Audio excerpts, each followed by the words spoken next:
तो hello dear students and friends, आज की इस वीडियो में बात करने वाले हैं Eastern Central Railway ECR Patna various trade apprentice recruitment 2024 के बारे में।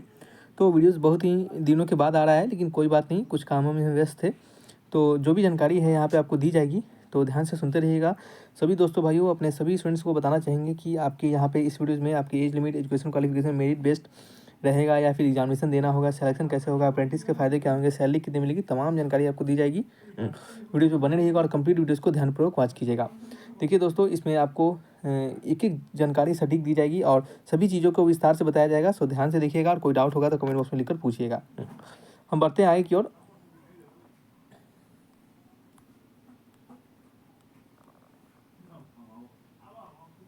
चलिए, आपको पहले एकदम बिल्कुल छोटा सा इन्फॉर्मेशन जल्दी से बता दें, फिर हम डिटेल डिस्कशन करके इसके नोटिफिकेशन पे जाएंगे, ठीक है। तो यहाँ पे बता दें आपको इंपॉर्टेंट डेट्स जो है आपका 25/1/2025 से एप्लीकेशन भरना स्टार्ट होगा। लास्ट डेट आपका 14/2/2025 होगा और फी पेमेंट का डेट भी वही रहेगा।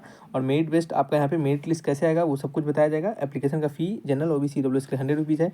एज 15 से 24 ईयर तक का एज रखा गया है और जो एज रिलैक्सेशन मिलते हैं गवर्नमेंट के रूल्स के अनुसार वो यहाँ पे भी आपको दिए जाएंगे। टोटल 1154 पोस्ट वैकेंसी निकाला गया है। इसके लिए आपको सिंपल क्लास 10th पास होना चाहिए और साथ ही साथ आपके पास ITI का सर्टिफिकेट होना चाहिए, ठीक है। ITI के विभिन्न अलग अलग प्रकार के ट्रेड हैं, उनमें ट्रेड में आपका सर्टिफिकेट होना चाहिए। यहाँ पे किन डिवीजन में क्या क्या ट्रेड है उन सभी के बारे में डिटेल बात की जाएगी। आगे वीडियोज में बने रहिएगा। और कौन से डिवीजन है इस पर्टिकुलर पोस्ट में, आपका दानापुर डिवीजन है, आपका पंडित दीनदयाल उपाध्याय डिवीजन है, समस्तीपुर डिवीजन है और ये तमाम डिवीजन है। सभी के रिगार्डिंग पोस्ट यहाँ पे दर्शाए गए हैं, ठीक है, क्योंकि एक एक बोलेंगे तो समय ज़्यादा चला जाएगा। आगे बढ़ते हैं हम ऑफिशियल नोटिफिकेशन की ओर और वहाँ जाके बचे हुए डिटेल जानकारी को देते हैं। तो हेलो स्टूडेंट्स, आप सभी लोग देख रहे होंगे यहाँ पे, तो ये आपका ऑफिशियल नोटिफिकेशन है जो कि इस सेंट्रल रेलवे के द्वारा जारी किया गया है। यहाँ पे हम एप्लीकेशन का डेट्स को हमने आपको बता दिया है। थोड़ा सा आगे बढ़ते हैं और बचे हुए जानकारी को देते हैं। देखिए, मोड ऑफ सिलेक्शन क्या रहने वाला है उसे समझ लेते हैं पहले। अच्छा चलिए, उसको समझने से पहले ये समझाते हैं आपको कि इसके रिगार्डिंग एलिजिबिलिटी क्राइटेरिया क्या रहेंगे, ये कौन कौन स्टूडेंट्स इस फॉर्म को भर सकते हैं, ठीक है। उसको यहाँ पे दिखिएगा।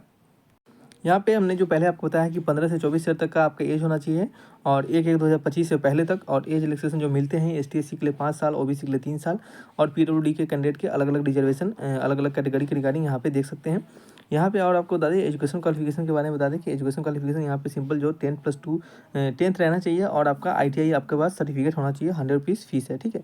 अब चलिए आपको बताते हैं थोड़ा सा कि आपका यहाँ जो मोड ऑफ सिलेक्शन है वो कैसे रहने वाला है। तो यहाँ पे सिंपल दर्शाया गया है कि मोड ऑफ सिलेक्शन जो होगा वो आपका यहाँ पे मेरिट बेस्ड होगा, यानी मेरिट बेस्ड आपका सिलेक्शन होगा। और मेरिट बेस्ड में आपका क्या होगा, कोई एग्जामिनेशन नहीं होगा, आपका एक मेरिट लिस्ट तैयार किया जाएगा, उसके बेसिस पे सिलेक्शन होगा। कैसे होगा वो समझिएगा। यहाँ पे आपके जो ITI में और जो आपके 10th में, दोनों में आपका इक्वल वेटेज दिया जाएगा। इक्वल वेटेज का मतलब दोनों का 50% मार्क्स, आपके दोनों के 50% मार्क्स को लिया जाएगा और उसके बेसिस पे आधार पे आपका यहाँ पे एक मेरिट लिस्ट तैयार किया जाएगा, यानी दोनों का एग्रीगेटेड एवरेज मार्क्स लेकर आपका मेरिट लिस्ट तैयार किया जाएगा, ठीक है। समझिए कैसे, जैसे मान लेते हैं आपका क्लास 10th में अगर आपके पास क्लास 10th में अगर आपने 100 में से आपका मान लीजिए 90 मार्क्स लाया है, ठीक है। 90 मार्क्स कहने का मतलब 90% लाया है आपने, ठीक है। और ITI में आपका 90% है, ठीक है। इन दोनों का एवरेज कितना होगा, 90 + 90/2 यानी 90। कहने का मतलब आपका जो अब मेरिट लिस्ट बनेगा उसमें आपका 90% रहेगा और इसके ऊपर और इसके नीचे जो भी आएंगे उसके अनुसार आपका मेरिट तैयार किया जाएगा। जैसे मान लेते हैं सभी मेरिट में अगर आपको 90% मेरिट लिस्ट के ऊपर, जैसे मान लीजिए आप जनरल कैटेगरी से हैं और 90 से ऊपर लोग को लिया जा रहा है और 90 तक भी लिया जा रहा है, तो अगर आपका 90 है तो आप क्वालिफाई हो जाएंगे। अगर आपका 90 से पीछे है तो क्वालिफाई नहीं हो पाएंगे। जिनका 90 से ऊपर होगा वो क्वालिफाई हो जाएंगे, ठीक है। तो इस प्रकार से जैसे मान लीजिए आप एवरेज निकाल के 88 आया और मान लीजिए आपका मेरिट लिस्ट 80 गया है, 80%, तो सभी का हो जाएगा, समझ रहे हैं। इस प्रकार से आपका दिया जाएगा। आपको समझ में आया होगा, कोई डाउट नहीं होगा। अब समझिएगा किन किन डिवीजन में क्या क्या अलग अलग प्रकार के यहाँ पे ट्रेड है, जैसे fitter, welder, mechanics, refrigeration, AC mechanics, इन दानापुर डिवीजन में है और इसके कैटेगरी वाइज वैकेंसी है यहाँ पे, ठीक है। फिर धनबाद डिवीजन में इसी तरह देखिएगा। और देखिए जो जैसे मान लीजिए इलेक्ट्रीशियन का इसमें नहीं है तो इसका मतलब धनबाद डिवीजन में इलेक्ट्रीशियन के लिए पोस्ट नहीं है। तो प्लीज़ ये कमेंट नहीं कीजिएगा सर धनबाद में है तो इलेक्ट्रीशियन के लिए भर सकते हैं कि नहीं भर सकते हैं।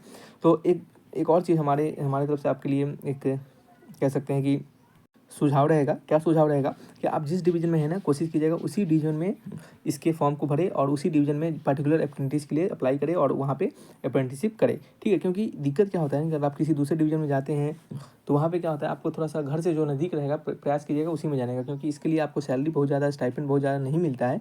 और आपको यहाँ पे दिखा देते हैं, ये भी लिखा गया है कि यहाँ पे कोई एकोमोडेशन आपका यहाँ पे कोई फैसिलिटी आपको इस प्रकार से नहीं दी जाएगी, ठीक है। देखिए यहाँ पे लिखा गया है कि training and period and stipend, यहाँ पे सबको दर्शाया गया है, इसको पढ़िएगा 16.2 को। यहाँ लिखा है कि no hotel accommodation will be provided, चलिए जूम कर देते हैं, no hotel accommodation will be provided and selected candidate will have to make their own arrangement, यानी आपको खुद का अरेंजमेंट करना पड़ेगा। अप्रेंटिसशिप एक्ट 1961 के अनुसार कोई आपको एकोमोडेशन प्रोवाइड नहीं किया जाएगा, खुद से एकोमोडेशन लेके आपको रहना पड़ेगा। और अप्रेंटिसशिप के कह सकते हैं कि 1961 अप्रेंटिसशिप के अनुसार आपका जो स्टाइपेंड मिलता है इससे अप्रेंटिसशिप के दौरान, वो आपको कितना मिलता है, वो लगभग आपको कह सकते हैं कि 7 से लेकर 8K के आसपास मिलता है। तो बहुत ही कम मिलता है अप्रेंटिसशिप, लेकिन इसका फ़ायदा क्या रहता है वो हम आपको बताएंगे। सिलेक्शन प्रोसेस तमाम चीज़ें हमने बता दी। ये सबका सर्टिफिकेट है अगर अलग अलग कैटेगरी के रिगार्डिंग। ये सर्टिफिकेट आपका किसका है, बैकवर्ड क्लास के रिगार्डिंग सर्टिफिकेट है। ये सर्टिफिकेट आपका ST SC के रिगार्डिंग है। तो अगर जो भी कैटेगरी अगर आप हैं, क्योंकि आपको फॉर्म भरते समय कैटेगरी सबमिट करना पड़ेगा उसका सर्टिफिकेट, तो आपको ये बनवाना पड़ेगा, ठीक है। तो आपको बता दें कि जो भी जानकारी हमने थंबनेल में दिया था वो हमने आपको दे दिया है। आपको इसका फ़ायदा बता दें, क्या फ़ायदा है।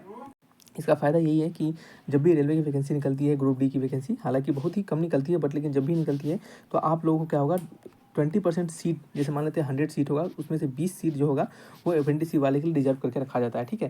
तो ये आपको फ़ायदा होता है। और आपको अलग अलग, जैसे मान लीजिए कोई भी ऐसा जॉब आया तो वहाँ पे प्राइवेट जॉब ही है क्यों नहीं हो, तो आपको वहाँ पे भी आपको इसको अगर दिखाते हैं तो आपको वहाँ पे वैल्यू दिए जाते हैं और सभी लोगों के अपेक्षा, ठीक है। तो ये सभी इसके बारे में कंप्लीट जानकारी आपको दी गई होगी।